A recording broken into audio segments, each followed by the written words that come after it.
Hey guys, welcome to King Arthur and Myopia Movies. This week we're watching King Arthur on Myopia Movies. Hey, look at that. In the meantime, I want to thank you guys for supporting us, listening, supporting, listening, reviewing, listening, and also reviewing and sharing and social networking on Facebook and Twitter and Letterboxd and all those places. In the meantime, please join the Patreon if you want to give us money and get extra content for that. And honestly, Matt wanted to do this movie forever. We're glad we got to finally indulge him and watch this very bizarre Clive Owen movie. So, thanks.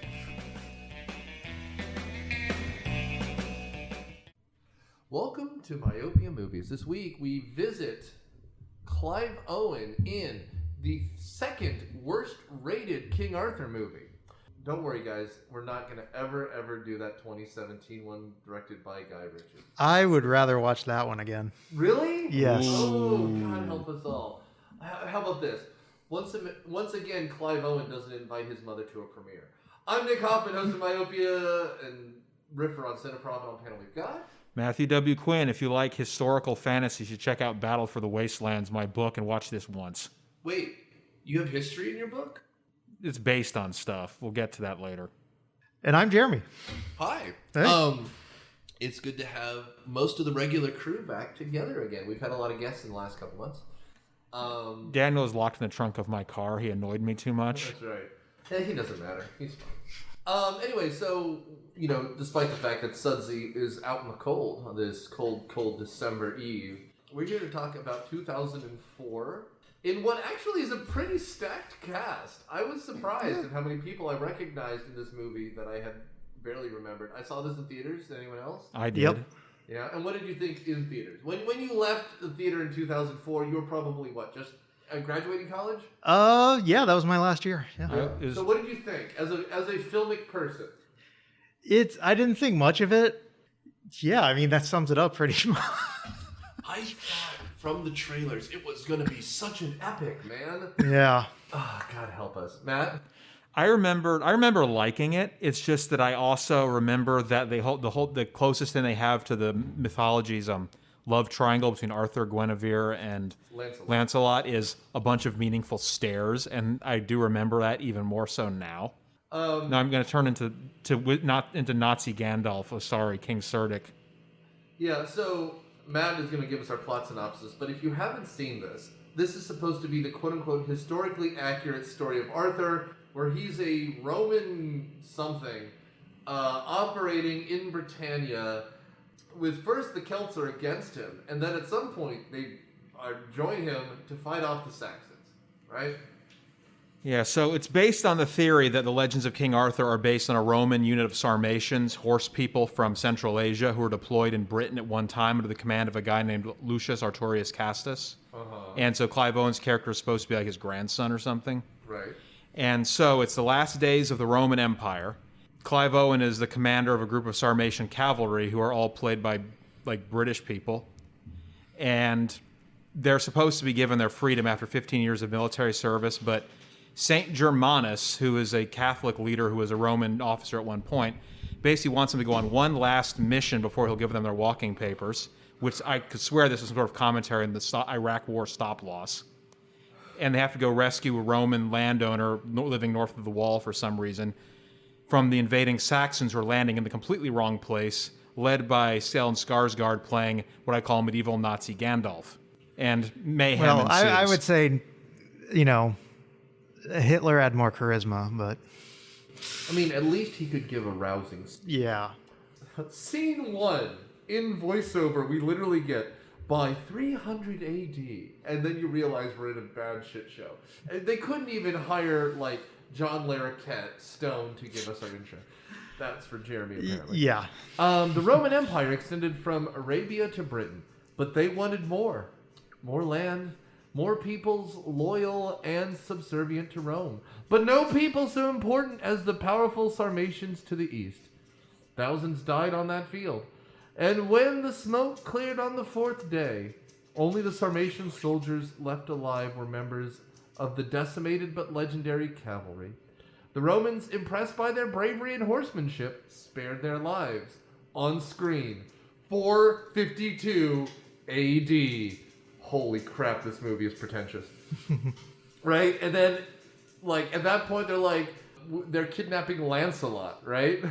Yeah, part of the deal was the Sarmatians would send some of their children to be horsemen for the Romans, like, for forever. And they're all shouting the battle cry of Rus, which is a completely different ethnic group that didn't even exist for a few hundred years.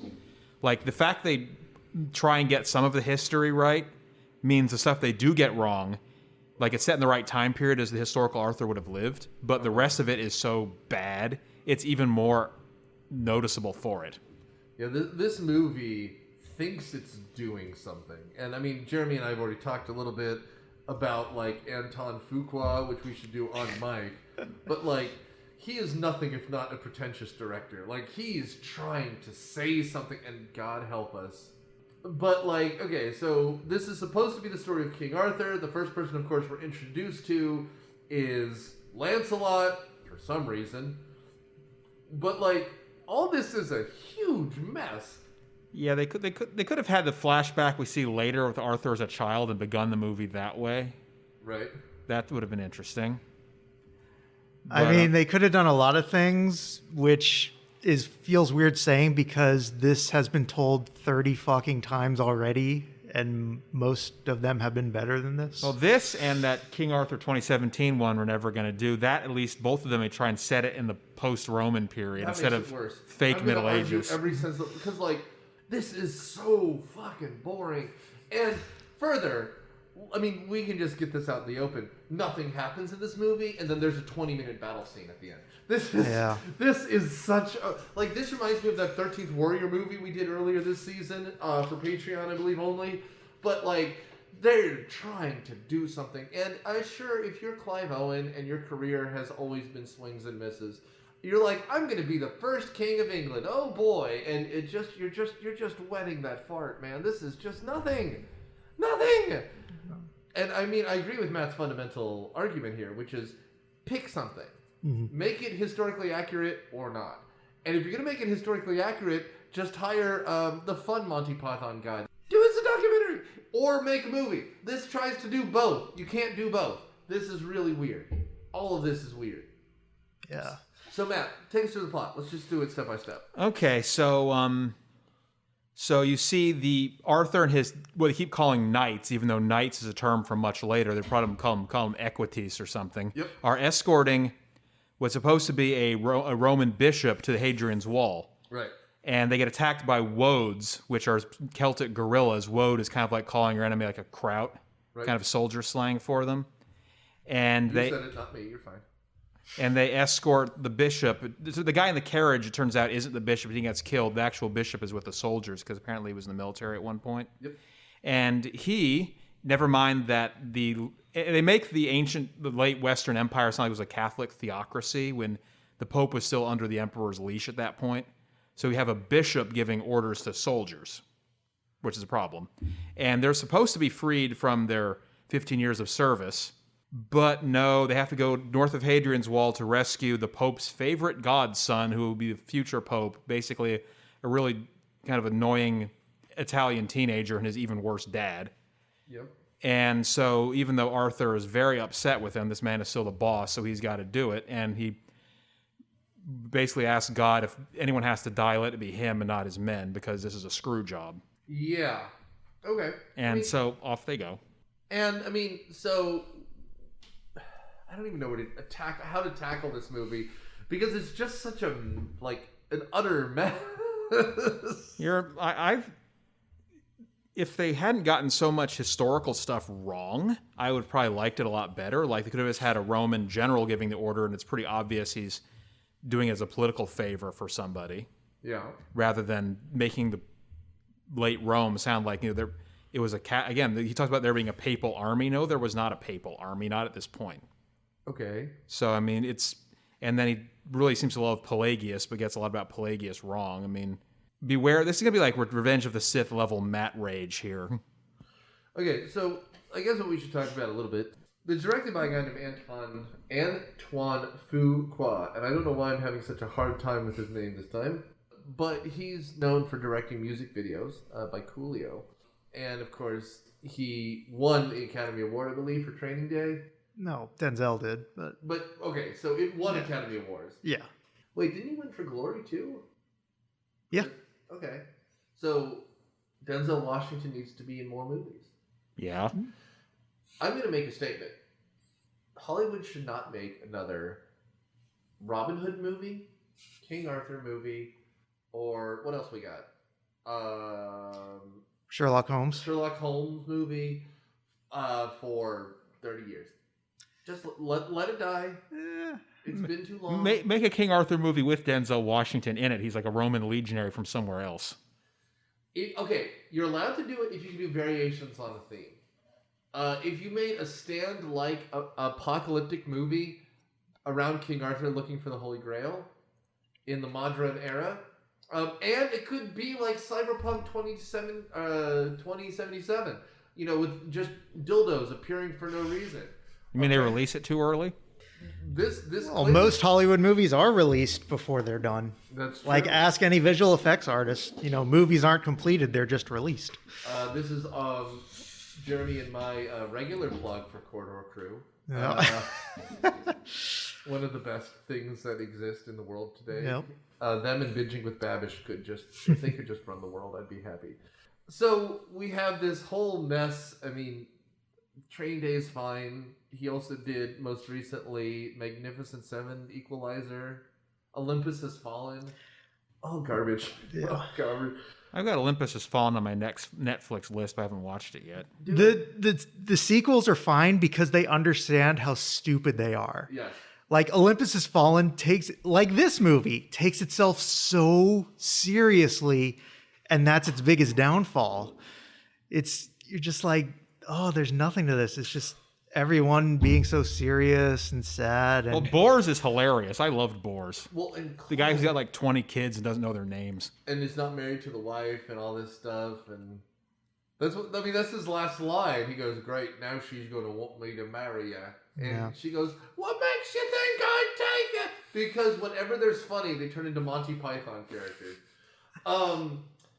But this is also like a movie that is super religious somehow. Like Clive Owen is like praying at weird intervals, and tragically, Jeremy and I watched the director's cut, and that movie, my God, that's 20 extra minutes. Yeah. That's probably why I thought it was so boring. I saw the theatrical release. Yeah, and it just moves at a clip, I'm sure. It's tighter and more entertaining, but I don't think it's more entertaining. It's got literally 10 of those extra minutes are in the final battle scene. yeah, The last battle scene takes 35 minutes in our cut. Yeah, and I look just into that. didn't care about any of it. No, I could not be bothered. Because it literally starts with Arthur just prancing around on his horse, just back and forth for 10 minutes. And then, you're like, someone worth tasting. And you're just like, wait, what? Mads Mikkelsen should just be drinking this blood. I know I'm combining him with when he's in Hannibal, but you know what? It's a better movie if he's also kind of a cannibal, I guess? So, how does Merlin... Okay, introduce us to Merlin. Man. Okay, Merlin Apparently this is all on you tonight. Yeah, Merlin is the leader of a group of Celtic guerrillas who are fighting the Romans. He's like a kind of a druid figure. Yeah. And Funny, he doesn't look Jewish. and I'm convinced and Guinevere is his daughter. We'll get to her later. And I'm convinced he is trying to hook them up. It's a honey trap. Honeypot. Yeah. So because he wants Arthur to help fight for Britain when the Romans have left and the Saxons are coming in, because the Saxons show up right after our unlucky Romans are sent on their last mission, led by a Saxon king who is so racist he doesn't even want his soldiers to rape Roman women because that would pollute their bloodlines. And he sounds like he's been smoking too much. Oh, our hero, ladies and gentlemen. I will talk about 3 things just very quickly. This is an ugly movie. It's dirty. It's gross. There's a filter over everything, except for the night scenes, which at least they filmed at night. And everything is green-yellow because of how they film it. It is nonsense. And I get it. You want to make it real and gritty, and people were real and gritty back then because they were real and gritty, and it's, 1,500 years ago. But this movie... I mean, come on, man. I just want someone I can like. And even Clive Owen at the end is just such an asshole. He's an asshole to everyone. Oh, God! Why didn't you take me instead? It's a Shakespearean nonsense soliloquy. This is all garbage. Garbage! I liked him. I'm sure you did. I mean, the whole point of this is which I could have probably handled better, is that he's slowly losing faith in Rome. That's why when the Romans leave, he stays behind. He's losing faith in Rome, but not in God, which, I mean, I guess. But, like, the whole thing is that he doesn't care that the other people are heathens or pagans or whatever the bishop calls them. He is an equal opportunity person, which is a very modern idea, and I appreciate it, but they don't explore any of it. They just give him a character trait, which is like, I'm with Jesus, and then he walks back. And like, and again, like, that's something that, what is that Robin Hood movie, Prince of Thieves, right? Mm-hmm. Where you're like, you have a badass Morgan Freeman as like a Muslim character, and he gets to talk about being Muslim. But here it's all about like, I'm almost Catholic. Well, they do touch a little bit on Pelagius and Augustine and get it wrong. They got it wrong. I mean, don't defend us. You just said they got it wrong. I don't know, man. Like, okay, so this is a mess. Describe for me the Celts, and because like we're first introduced to Merlin as though he is the leader of this like rebel force of Celts, right?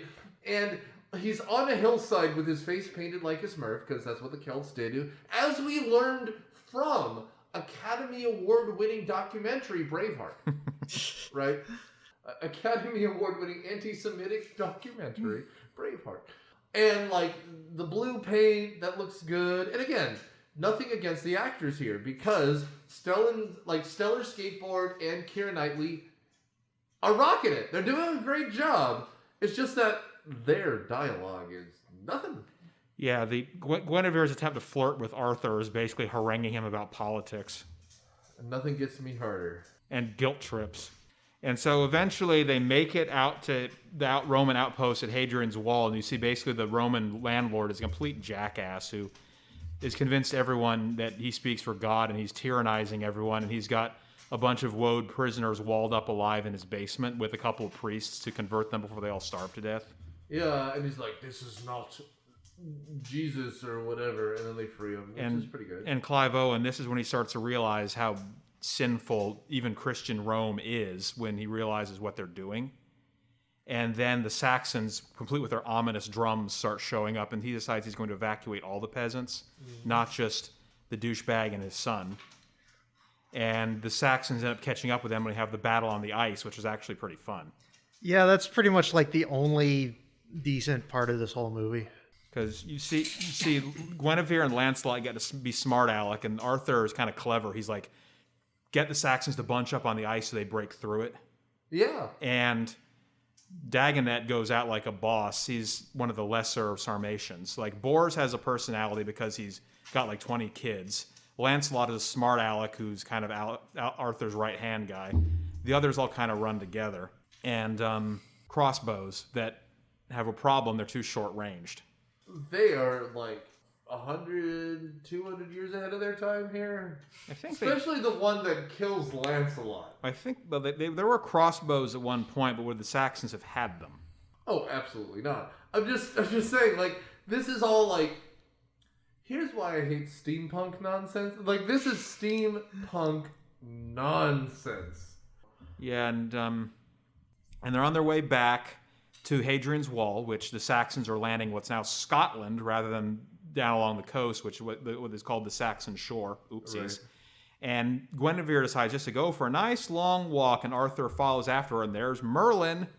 And there we get some backstory involving his father being a Roman officer and his mother being a Briton, and his mother was killed in one of their raids, and so he hates them. And they have like their own version of pulling the sword from the stone. Yep. And I guess, again, Merlin just happens to be there to try and hook up his daughter with Arthur, which is why I think this was all set up from the beginning. And meanwhile, they arrive at the wall just ahead of the Saxons. And Alecto, the douchebag's son, the douchebag has since eaten an arrow at this point, tells Arthur that Pelagius, who's basically his foster father, was executed for heresy. So basically it's more, let's disillusion Arthur some more. How you doing there, Jeremy? See, that's why I wanted Matt to lead this episode, because I picked up on so little of this. I mean, again, you and I watched a 2-hour, 21-minute version, and I was baffled. None of the decisions Arthur makes make any sense whatsoever, right? Okay, so he's pissed off that the bishop, that he's being dicked over by Rome, and that there's a real asshole member of the Catholic Church who needs to be rescued. And at this point, of course, in Rome, the Catholic Church is a big deal.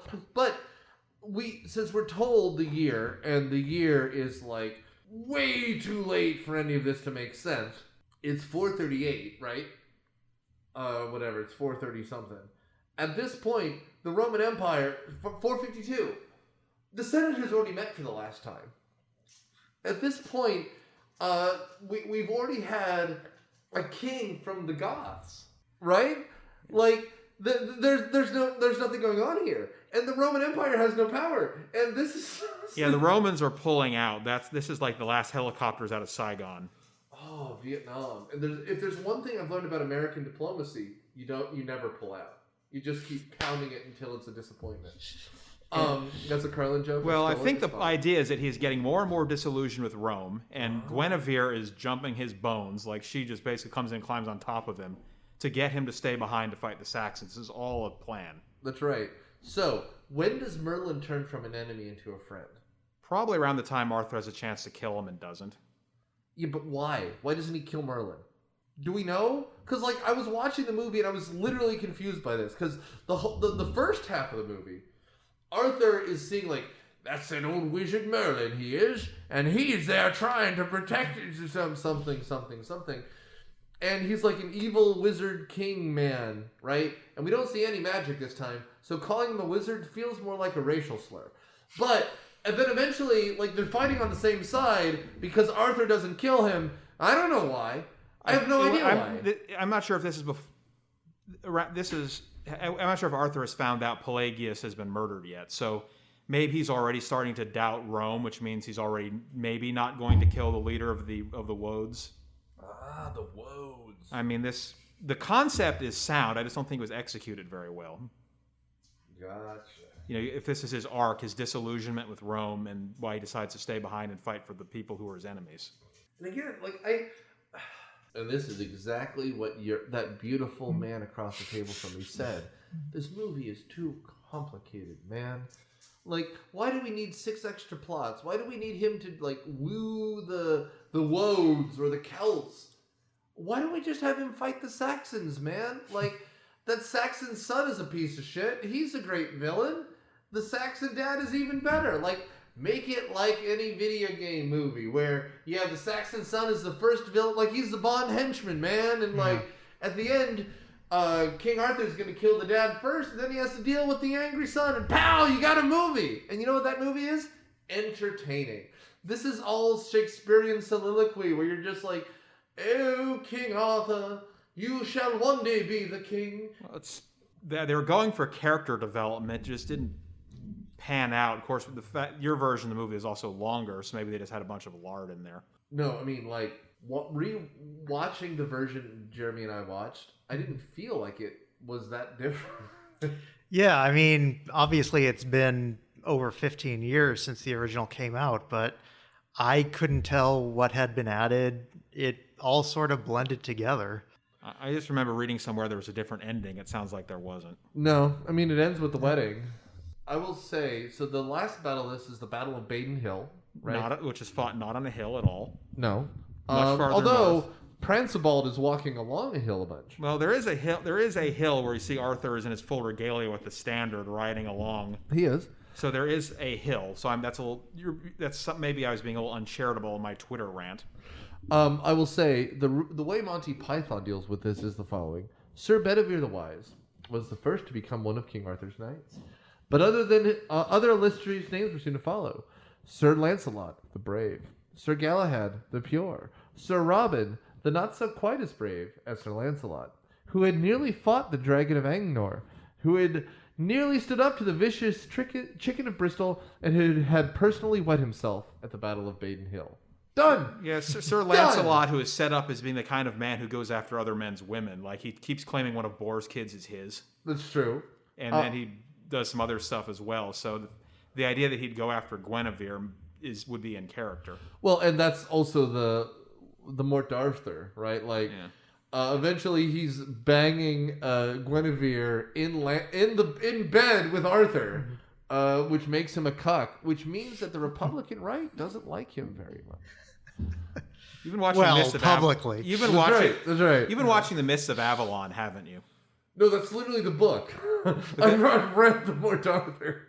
You know, I mean, it's hot. I mean, for, you know, like late medieval pornography. But, you know, it needs a little upping.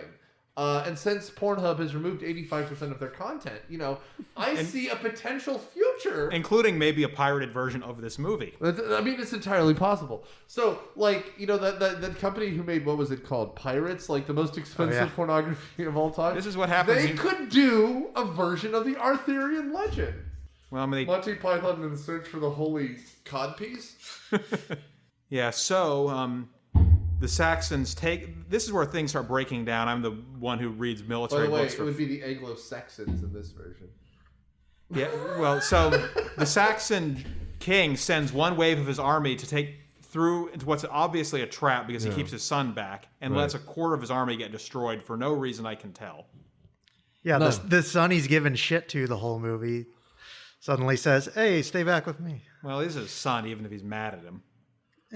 I mean, that relationship we should get into because it makes zero sense this entire time. Is there a scene where he offers to let his father kill him and his father just wounds him instead? Yeah. Because that was in the director's cut but wasn't in mine. Except you do see he's got a facial scar for some reason later. Yeah, that's in our version, and like the dad asks him to stand up and he doesn't, and he gets the wound across his face, and it's a lot of nonsense. Don't worry, there's still more nonsense to be had. Well, he was mouthing off at his dad earlier, and then his dad is like, "You better challenge me with a sword in your hand, because as long as I live, I rule, and you'll hold your tongue."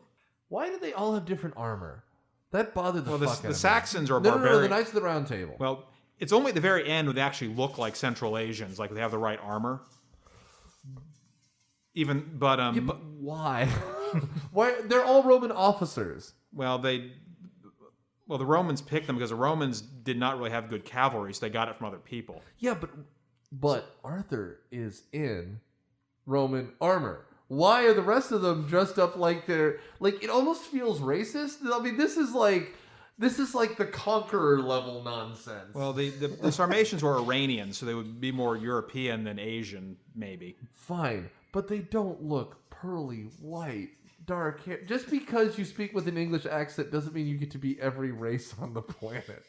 And this is particularly noticeable here because he's like, "I'm dressed like a Mongol, I am.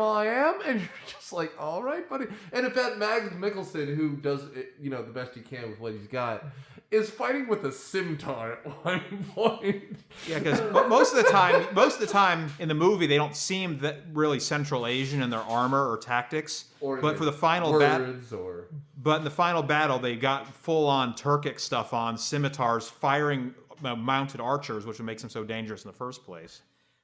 And not King Arthur. This is only the other men, including Lancelot, the one with the French name. French name. And all the others, if they're Iranian, but they all have Welsh names. Yeah, this is, again, all nonsense. Pick something. Pick anything. This is a movie that sidles two decisions constantly, and so all it feels like is utter nonsense to me.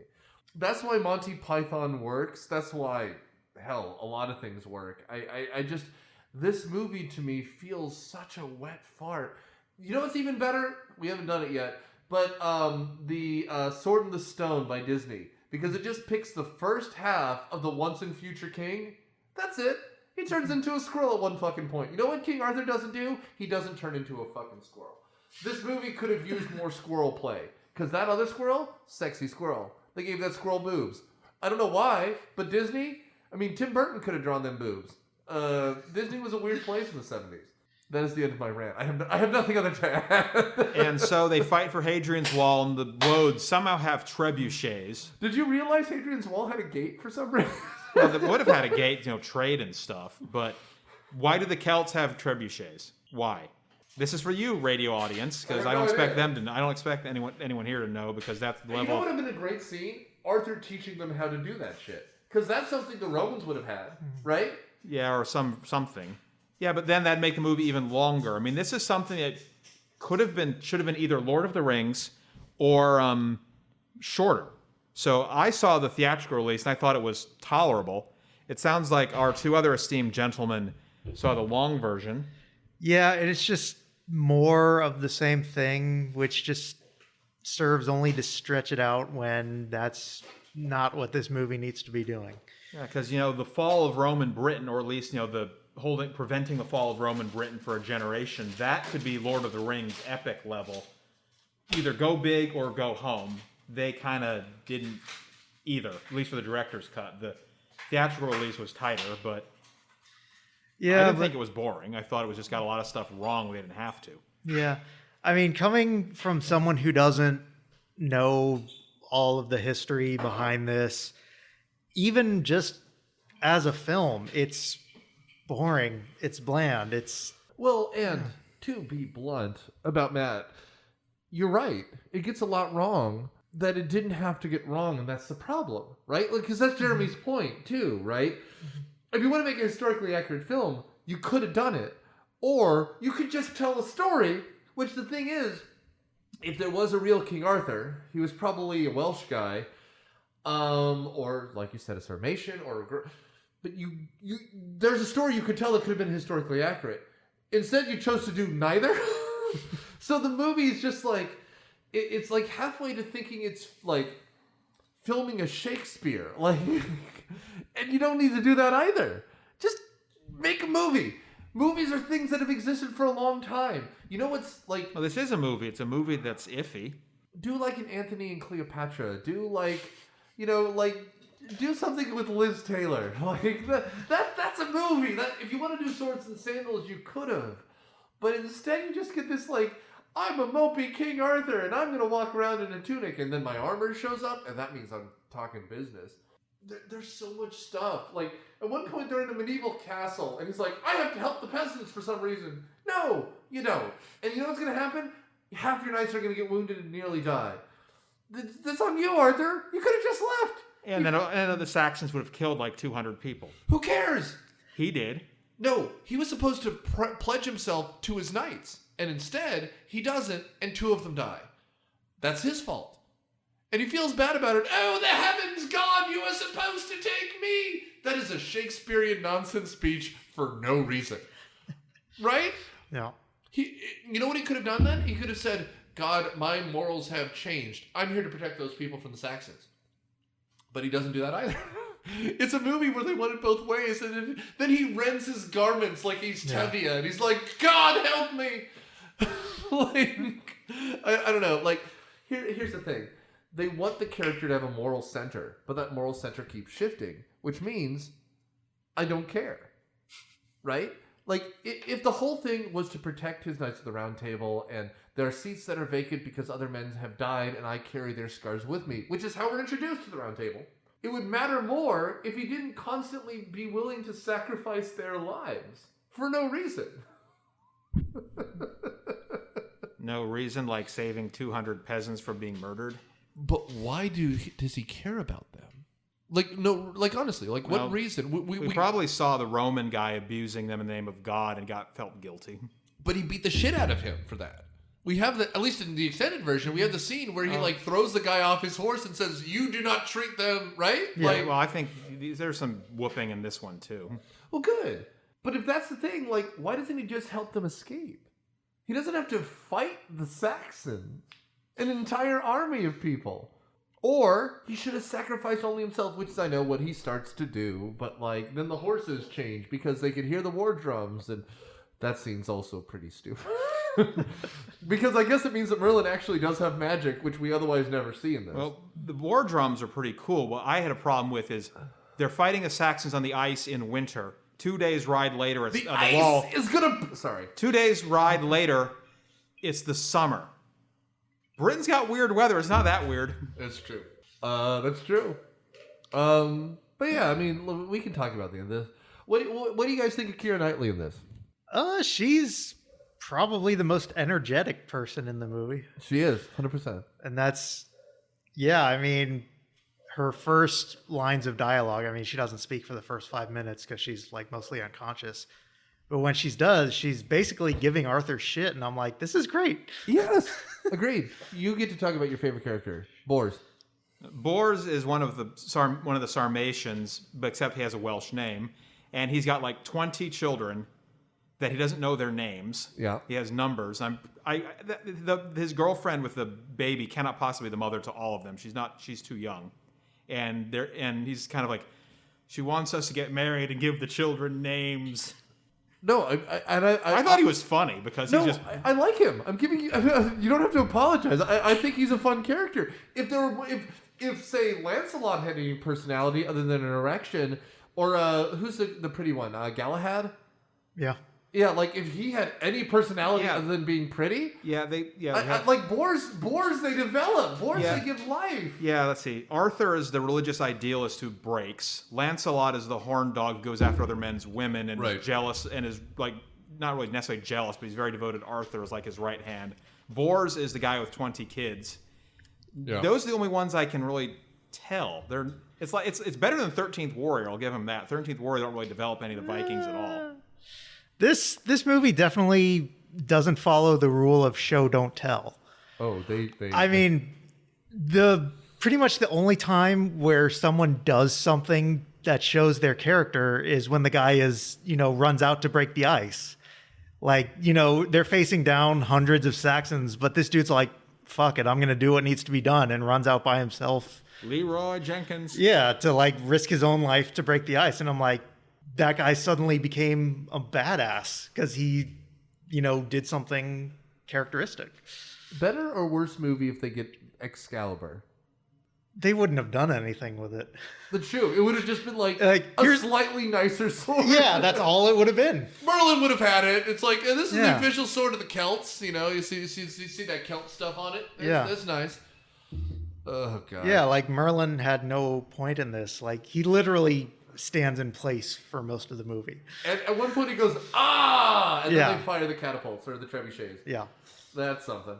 I don't know how they pitched this. I guess they pitched it on the Battle of Baden Hill. Clive Owen and the Battle of Baden Hill. Like, my thing is, this came out 4 years after Gladiator. Oh, and this is Gladiator and a half, isn't it? Yeah, and, before 2000, how many, medieval sword and sandal epics were there? Not like since the 60s. Well, but after this, you get King Arthur, you get Troy, you get some other stuff. Alexander. Yeah, those were the three big ones that were like, hey, Gladiator was a hit. And they all lost money. Yeah. Except for Gladiator, which is, it's not great, but it's fine. This could have been, this could have been a trilogy. Okay. I'm a Hollywood producer right now, and I want you to pitch me the second movie. All right, the third movie would be Baden Hill, and that's when you finally kill Cerdic. The second movie, I guess, would be An Erotic Adventure of Hercules? The Saxons Strike Back. Oh, you mean just this movie could have been three parts? Yeah, the Rise of King Arthur as a trilogy, like Lord of the Rings level. That could have been awesome. I disagree 100%. Yeah. Because this movie already feels laggy and too long. That was what I was saying. Either go big, which they didn't, or go home, which... See, I thought you were going to say, you tighten this up to 100 minutes, and then the second movie is Arthur asserting himself over, like, the Kingdom of Mercia. Or, attack, or, like, the Celts turn on him, and he has to try to, like, go north. Because, like... Or the third one is just the search for the Holy Grail. I mean, like, I don't know what you got, but, like, this movie is already too long. And I know we watched the director's cut, and you didn't. My point is, it's like the Dark Tower with, what's his face? Matthew McConaughey as Randall Flagg, and the gunslinger. That either you make it big, or you make it small. You don't make it middling. It's neither fish nor fowl. I will say, though, this feels like every other Antoine Fuqua movie. Because this is also Training Day, where you're like, this is both too long and too short. Mm-hmm. And again, I don't hate him as much as you do, but I'm mostly okay with his movies. I don't just not like them. But this one, I mean, there's a reason why it has a 31% on Rotten Tomatoes. I just don't know what he has. Maybe he has Denzel Washington. I mean, you look at the film. Denzel should have shown up in this. No, I mean, like, if there's Sarmatians, you could have Africans in it. Yeah. Well, there's I think there is a figure from Arthurian lore who is supposed to be black. So you could have, or a Moor of some kind. So you could have him as one of the As a Moor, why not? one of the legionaries, maybe, because the cavalry are Sarmatian. The legions could be anybody. They could, and at this point they were, right? Like there were very few Romans that were actually there. Like they were all Ostrogoths and Visigoths and Vandals. Like they were just incorporating whoever they could into the army, because Catholicism needed to be protected. I mean, like, it's not like they're like Protestants or, I mean, I'm looking at Jeremy and he's wearing a xenomorph mask, and every time I look away, I'm like, oh, there's another set of teeth.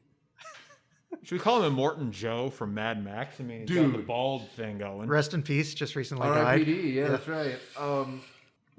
You know what? You keep mentioning this, so I'm going to bring it up. Next time we do a theme, obviously for December we did Harry Potter. It went on and on and on and on. At this point, there are 4 Mad Max movies, and there are 8 Lord of the Rings movies we have not done yet. Tell us what you want us to do as a series for next year, because like next season we'll do another series. And I will say, Mad Max Fury Road is one of my favorite movies of all time. They should never have ever done the black and white version. Didn't change anything, but hopefully he's going to come back and do another one soon. They've been trying for 5 years now. I heard they're trying to make a Furiosa movie. They should. She's a great character. And what's his name? Tom Hardy is a great Mad Max. But whatever. Yeah, so at this point, we're old enough to have not only seen Fellowship of the Rings, but it's going to turn 20 years old next year. Yep. yeah, they came. I remember Fellowship of the Ring was I was in high school. Two Towers, I think was 2. So yeah. No, I mean the first one came out in 2001, and then 2002 and 2003. Yeah. So but yeah. Speaking of Lord of the Rings, to round this out, the last battle at Hadrian's Wall.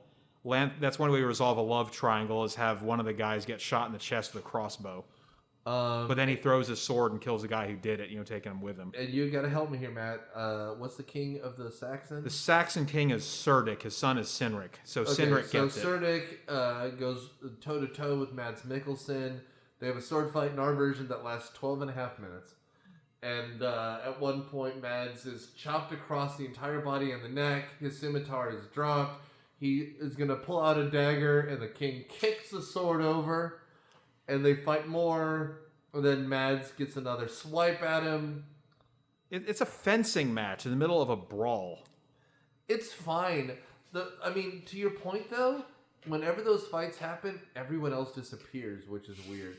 And especially at the end, when King Cerdic is fighting Arthur, there's literally no one else on the entire battlefield.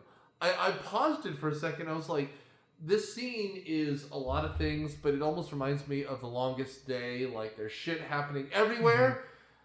But the thing is, in The Longest Day, when, everyone, Fonda, they have guns, there's people in the background. But Clive Owen is standing against a blue sky. And I'm like, you can go right off and fuck yourself. Because Lancelot dies around 400 men. And when Arthur shows up with his mighty erection, no one else is in the frame. It is a weird directing choice here. I'd rather watch Anakin kill some younglings. At least then there's some drama. Yeah. So Cynric kills Lancelot and is killed himself. Cerdic kills what's his face, and that motivates Arthur to kamikaze on him. And they have a prolonged fight. And I post on Twitter that medieval Nazi Gandalf gets it in the crotch. It makes sense in context. And it did make sense in context. I mean, the fight between Arthur and King's Tudyk or whatever, King Alan Tudyk, was it's funny. Funnily enough, it's a shot almost directly out of Gladiator, as you pointed out, where in that final fight in the gladiatorial arena, I realize now we have to do Gladiator, which is a movie I've taught now for on and off a decade. But, Joaquin Phoenix has not only stabbed Russell Crowe in the ribs, but he's literally seeing the Elysian fields, right?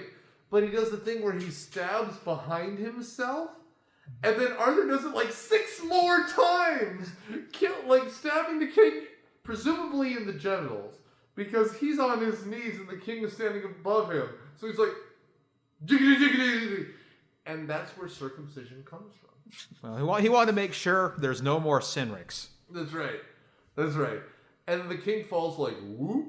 But because we have the 2 main characters there, the king has no blood coming out of him, which is utter nonsense. Because at this point, I assume, Lancelot has been filled with nothing but squibs. He's that kind of thing you buy at a tourist attraction, which is just like a jelly thing with like fish in it. And because he just explodes with blood. And Mads Mikkelsen, him and Bryan Cranston, to me, in my head, are just like working man's actors. Because he's just like, all right, I'll do your terrible movie, and I'm going to die, right? Like, him and Sean Bean are just like, we're dying? Okay, fine. Just like an extra $500,000. Because he super dies. Mads, like, just super die. He takes off his helmet. Why would you take off your helmet unless you were going to super die? And then the Battle of Bain Hills won, I guess, sort of. Because every Saxon is dead, and that's why we don't speak English or Anglo-Saxon. There's more where they came from. IKEA came over with a bridge that you had to screw together with like an Allen wrench, and that's how the war was won. Yeah, and so then they end up getting married at Stonehenge, or at least some other, Arthur and Guinevere. Well, first of all, it's another henge, because Stonehenge is not literally on the ocean. Yeah, good point. Or some other Celtic standing stone thing with some ceremony involving wine. Is that a Catholic thing? It's a very much a Catholic thing. 100% a Catholic thing. Because, the Eucharist exists. Just like Jesus wanted, and also the Jews wanted. I mean, let's be honest. There's wine in everything in, real religions. No. But, like, it's also like, but what if Stonehenge was more picturesque by being on like, a cliff? On, like, the White Cliffs of Dover, perhaps? And so they just moved Stonehenge because of peasants. And then he goes, our kingdoms are together, King Arthur. And he goes, "Wah!" And everyone goes, hooray! And then, somehow the Crimson Tide wins the championship. And that's a sports ball reference for those people who don't believe in the metric system. Go sports ball team. That's right. Matt, what's your final judgment? Again, it's probably one of those see once and don't think about it movies, especially see the shorter version, because it doesn't seem like the director's cut really adds much to it. Perfect. Yeah. So, Jeremy? Just watch Excalibur, watch Monty Python and the Holy Grail. That's all you need. I will agree with Jeremy. I don't need to watch this again. I never will watch this again. If you haven't seen it, don't watch it. Unless, like Agent Scully in the X-Files, you want to do a dissection to see what happened to Clive Owen's career. Because I love the man. I like him. But other than Children of Men, he's made so many bad decisions. His agent should be shot out of a cannon into the sun. Because the man is charismatic, he's charming, and one day he will not be Bond again, because Idris Elba should be. But I will say, he's pretty good in this. Keira Knightley is pretty good in this. It's weird to watch a movie where elements that I like are drowning in mediocrity. But this movie is a perfect example of that problem. A good concept. It wasn't executed very well, I don't think, even if it is fun in places. And with that understanding, thanks for joining us. Happy New Year. Welcome to the new year, 2021, where, God help us, Biden is president, vaccine exists, and one day I'll be able to look at Jeremy's beautiful mouth without a mask on it. Matt, thanks for presenting this, because you've wanted this movie here since we started the show, effectively. And now I can die happy. You can die happy, and we've arranged that for you with a special guest, the Grim Reaper. So stay tuned next week. Are you sure that's not Daniel who escaped from the trunk of my car? So stay tuned next week and every future week when we put Matthew's death on trial. Thanks, guys.